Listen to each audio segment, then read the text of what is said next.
Hello and welcome to Patched. I'm your host Paul James, and today I'm joined by Jay Parnas. Sorry for an episode that wasn't there last week from the Games Club. The Play 2 Marathon was on and things just didn't work out. So we're back and we'll have a Games Club dedicated to Mega Man X the end of this month. Oh, fucking Mega Man X is such a good game. But this week in Patch we're going to be talking about the recent Nindie American Summer Showcase. PAX West. That lines up with PAX West, and basically Nintendo just wheeled out a whole bunch of different indie games. And because he needs to get it out of his system, I'm going to let Jay talk about one in particular. He said a big deep breath. Get it out, come on. Battle Chef Brigade. No, fucking No More Heroes. Fuck, man. Probably my favourite game franchise just because it's so fucking out there and ridiculous and brutal and cool. This came out of nowhere for me. I missed the entire showcase thing and happened to be, I think, scrolling through Facebook and saw the No More Heroes Facebook page be like, yo, check this shit out. Yeah, you sent a message to me. I just like, fucking melt down. Yeah, I just melted down at work. Yeah, it was... fuck. I mean, some information's come out since about what they're looking to do with the story and how they're looking to incorporate... with half a dozen... Yeah, they're looking to incorporate some other indie games in there. Both Shovel Knight and... Hotline Miami. Yeah. And others to be revealed. Which are two of my favourite indie games, just straight up ever. So, fucking, yeah, why not? I think the story is going for them getting, like, the main character and someone else getting trapped in a video game console. Which is pretty crazy. But, I mean, it looks really fucking Very cool. meta. And it's being run in Unreal 4. Yeah. Which I think at one stage... They had a little disclaimer thing on the bottom. Which was pretty that good. Was funny. Yeah. I thought it was funny. But I'm pretty sure, didn't they at one stage say that Unreal 4 would not run on the Switch? I think now they're having games come out that is totally using it. There'll be modified versions of Unreal. Yeah, but even still, it looks fantastic. Yeah. I mean, like, I've seen a lot of cell shading in my time, because, I like the animes.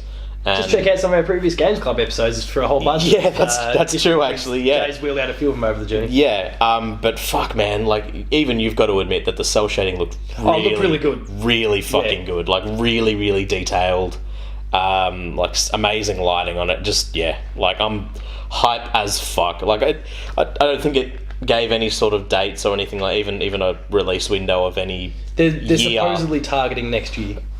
Yeah, but I mean, Red Dead Redemption 2 was targeting this year, so fucking... Yeah, but I think most of us knew at the time that wasn't going to happen. Except for you. I put it in there with the hopes that it would. Yeah. So. Well, anyway, aside from that, super hype. Like, I pretty much don't care. That thing was pretty much my response. You were like, oh, yeah, late news. I'm pretty sure my response... Yeah, I think you messaged me, I reckon it was 2 days after the showcase had already aired.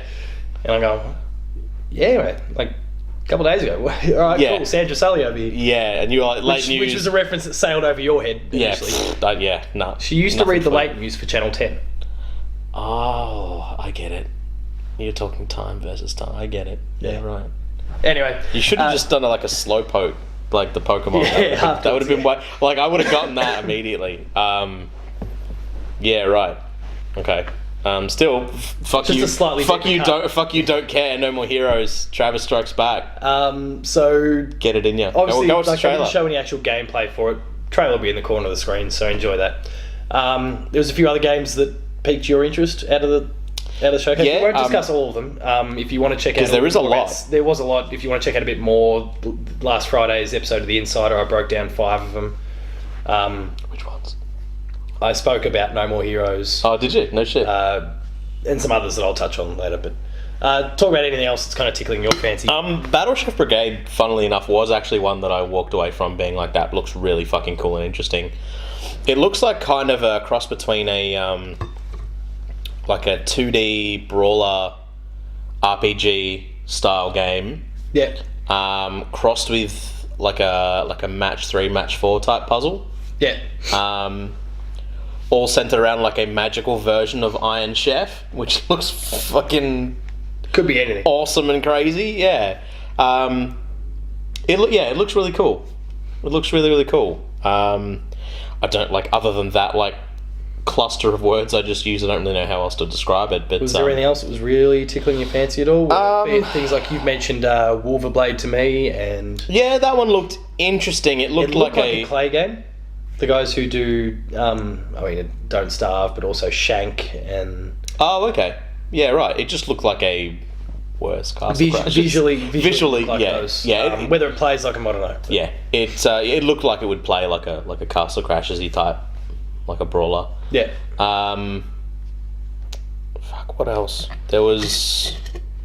Do you want me to jump into a couple more while you? What about Morpheus Law? Morpheus Law, which is a third-person shooter. Yeah, competitive online shooter. Yeah. As you get more kills, you grow in size. Well, deal damage, isn't it? Yeah. Yeah, when you deal damage. You take mass from other players. Yeah. And so all of a sudden, it's pretty easy for an opponent to hit you with a headshot because your head's the size of a building. Yeah. But also, consequently, it means that your opponent's really small and they can duck into areas that you maybe can't access because you're now too big. Yeah, and also like so kind of constantly balancing out. Yeah, but also constantly balancing out the combat. Also, the bigger you are, or like different size you are, you get access to different abilities based on like your body shape because you're supposed to be like a robot of some sort. Yeah. Yeah, it looks interesting. I don't know if it'll take off because it looks like its gimmick is just strange enough that it might. Like people will just be like, well, I could play this or Splatoon, yeah, on the same system. Yeah, so, it could. I just don't know whether that game's coming out to other platforms. We'll get into the subtopic about this shortly, but continuing on with some of the other indies, was there anything else that really tickled, or do we want to jump across to what I got going? Shovel Knight, you're a big Shovel Knight fan, so... yeah, I saw that. That was the King Knight stuff. Yeah. They've announced 3 amiibo. I did see that. I did see that. Yes. Which has got King Knight, Plague Knight, and Spectre Knight. Yeah. Yeah. I did see that. I saw some of the boss v boss combat of King Knight versus Spectre Knight, which looked pretty good. Cool. And that's coming next year. Super Meat Boy Forever looked pretty interesting. Yep. I don't know. Though that's changed up a bit, and that's one of the ones I did speak about. But right. Do you know much about how the game's playing? Or did you only see the trailer? I didn't even see the trailer. I just read some of the text. Firstly, the trailer's awesome. Again, check it out. Like the intro bit, they've got what's his name? Meat Boy and Bandage Girl have a little kid. He gets kidnapped, but the whole little context thing in the trailer is really quite funny. So check that bit out. Yeah, right. And then they jump into it, but it's a 2-button game now. It's an auto runner. No shit. Auto runner. So you've only got jump and punch, or kick, or whatever the hell it is it does, and that's it. So it's not like a super tough platformer anymore. Well, from what I saw in the trailer, it's still going to be a super tough one, but the running's... I don't know, like you could make the argument before is that you could slow things down a bit and regain some composure. Now the game's not slowing down, so it might be hard. I guess, yeah, I guess. I mean, we'll wait and see what happens when it actually... I mean, when I think auto runner, I think the difference between Super Mario World or even New Super Mario Bros. Versus Super Mario Run. Yeah. I don't know, I reckon... They're obviously going for a hard game. That's what they did in the first one, and that's what they'll do in this case. Sure. I reckon, given the design direction, I wouldn't rule out. That's what they've done since as well, didn't they? Didn't they just put out another game? I'm not sure. Pretty sure they just put out another game. They've been putting the original Super Meat Boy on basically every platform known to man, but I didn't realise that they'd put out a second game. Yeah, I thought that they had. But that was certainly one of the games that did catch my eye. I'm going to talk about one that the original game you were a bit on. We did it in the Games Club. SteamWorld Dig 2 now has a release date. And it's the end of this month. Yep, I started to watch that video and it reminded me, oh yeah, we played that, and then... And you were a bit meh about the whole thing. Oh, look, it's just I don't know, I just expect a bit more from my Metroidvanias, that's all. Fair enough. For me, I'm not the biggest I mean, I don't mind them, but I'm not the biggest fan of the world, and it just hit the right... But to be fair, that was pre me really messing around with Super Metroid. Yeah. Like if you looking retrospectively, like you can see that there's definitely more that can be done. I can't find it. Don't worry about it. I was hoping that Wikipedia would solve my problem, but they're not. Team Meat aren't listed in there. No, I think Super Meat Boy is. No, I think it was one of the guys from Team Meat. If you want to pass me that, you can start. Oh, they split it off. Oh, don't remember. Right. Don't worry about it. Not related. There was one that probably isn't going to be a great game, but I'm like, that's cute and endearing. Yono and the Celestial Elephants. It's this I saw really kind of cute elephant that's walking. It's a simple puzzle platformer. Yeah, I saw There's some little light action RPG elements in it. What was the was it 9 parchments or something like Yeah, that? now that looks like it's going to be a bit more serious and a bit more. Yeah, that looks hardcore like than that. fucking 110% Magicka. Yeah. Which could be cool. I mean, looked Magic pretty is great. And if you think about that on like a local setting, like the whole flip up the kickstand idea of the Switch, that could be pretty great. Yeah, Like, sure. Even just 2-player. Like 2-player Magic is great fun. Obviously, 4-player Magic is what you want. Yeah. And look, it might be derivative to call it Magicka, but I mean, go check. That's the just chat. your initial impression, yeah. Yeah, absolutely. There are a few other games that popped up that I don't know that necessarily wowed either of us. Mum hid my game. Yeah, I didn't. Yeah, It's Not coming too to sure both the about Switch and the DS. It's already available on phones, and it's about as simple as it sounds. Your mum's hidden your video games, and you're trying to find them in a room. I don't know. I think it was a Japanese indie studio. Some and of we don't those- often hear about many big Japanese indie studios yet. That True. market's still kind of growing, so I think it's cool that sort of stuff's making its Though way I to the guess Grasshopper's technically that. Well, yeah, they've kind of clearly been classified as that now. But Floor Kids was another game. It was just all about what do you call the dancing they do? They're spinning on their heads and all sorts. Breakdancing? Breakdancing. Thank you. I lost it. Didn't impress me whatsoever. And then they're raving about this guy called Kid Koala who's doing the music. I have no idea who that is, and I don't really care. You didn't sell me. Sure. But then a few games media people that I know from America were going, "Oh, Kid Koala's doing it." Okay. Koala's an Australian animal. I have no idea who this person is. The problem that I had was because I tried to look up these trailers individually, and I saw like I picked games You based found on a bunch of other different bits and pieces. yeah. Like, So like I came across Dimension Drive, which we were speaking about just before, which looks like a 1942 type, where it's top down, like what shooters were before the first person thing came into the mix. Yeah. But it uses 2 screens.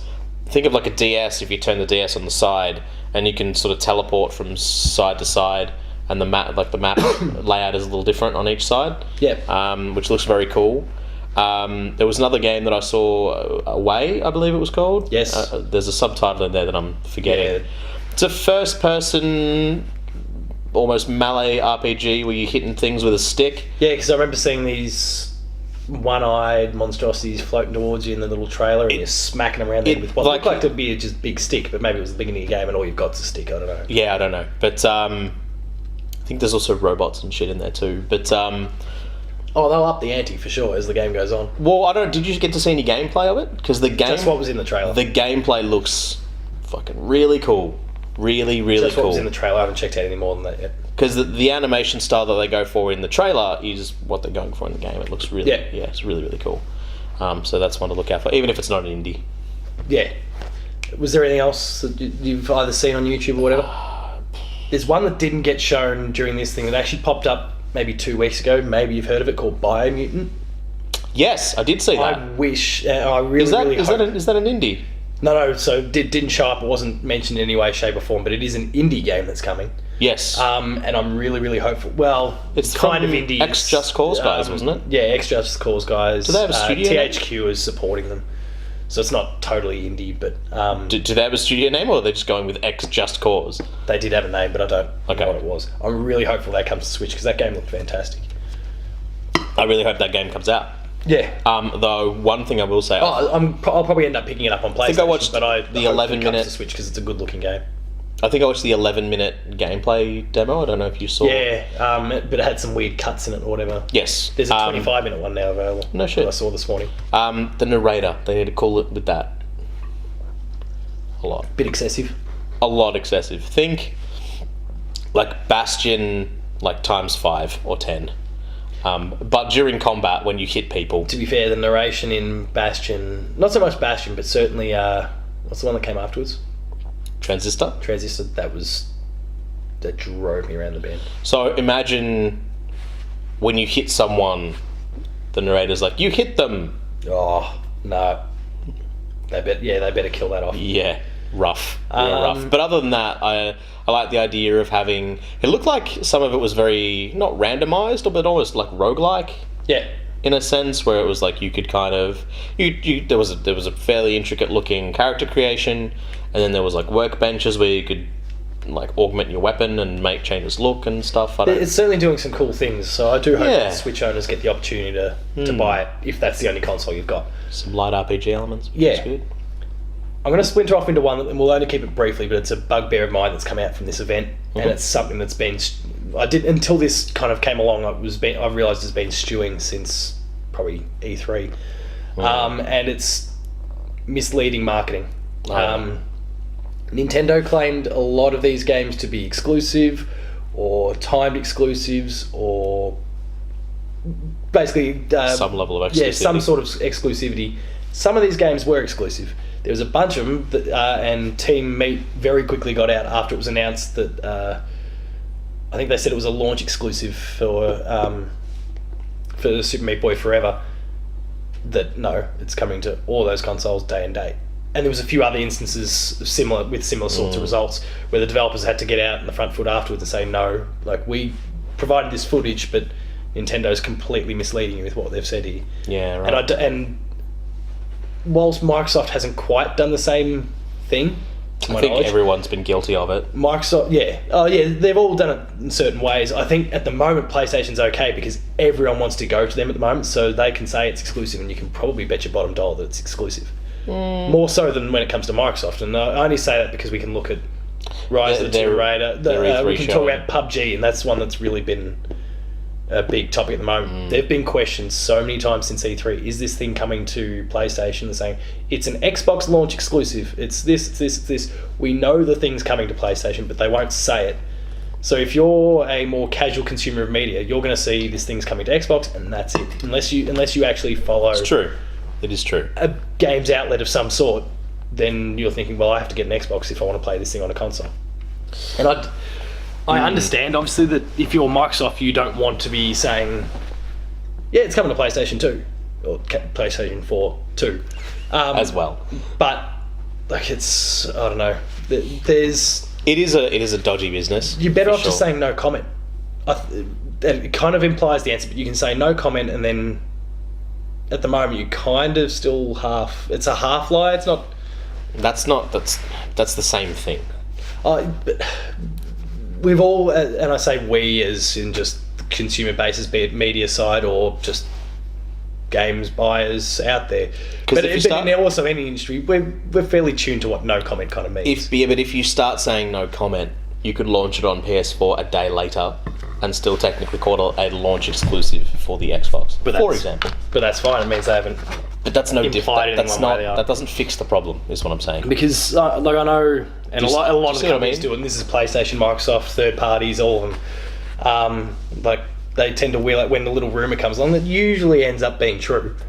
Not all the time, but usually ends up being true. Their default line is, we don't comment on rumours and speculation. Just go with it. Be non-committal. Don't. I don't know. I feel like it's... But at the same time, if they weren't so airy-fairy about their wording in the first place... I think everyone wants to have some sort of little exclusive thing at the moment. But I think the problem is that a lot of consumers these days, because people are still trying to keep that torch of console wars alive. Yeah. I feel like that... Which is dying, thank God. But yeah, but I think that's part of the problem. Like, not that it's dying, but I think that people still carrying that torch is part of the problem.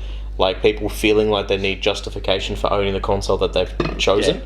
And so I think that when that dies, I think that it should be fine for people to be like, yeah, we're launching on this platform before we're launching on that platform. This platform has offered us money, assistance, marketing.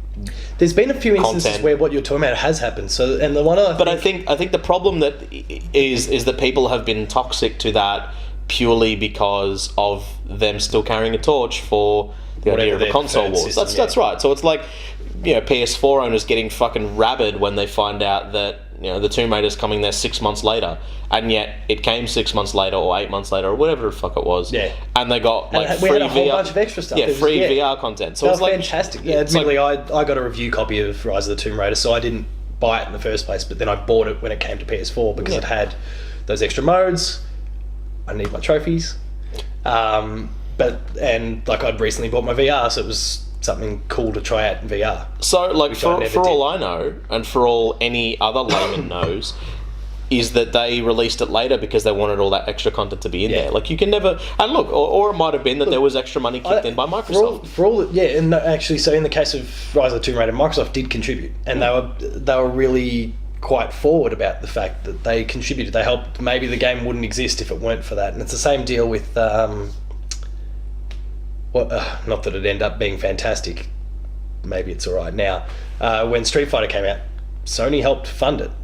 So of course the game's not going elsewhere.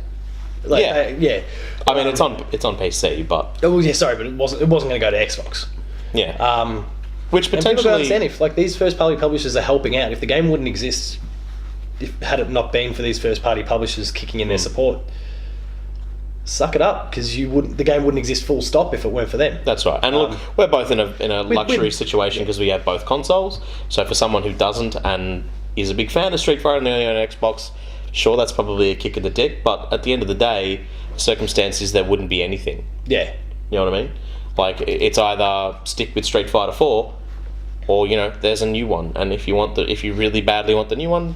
Is Marvel vs. Capcom 3 coming... Or Infinite, coming to both? Do you know? I feel like it is. All the promotion is... Yeah, I'll quickly look it up in the meantime. I know all the promotion has been... It's always been on the PlayStation stage. They've clearly got a partnership going there. But I don't know whether it's actually coming to Xbox or not. No idea. Because it could be a case of, there's just exclusive DLC and stuff. Fine, whatever. I mean, Or apart from timed DLC. Apart from the fact that there's Mega Man X characters in there, kind of don't care. Especially with Dragon Ball Fighter Z on the way, which looks fucking epic. So that's where my fighting game stuff is.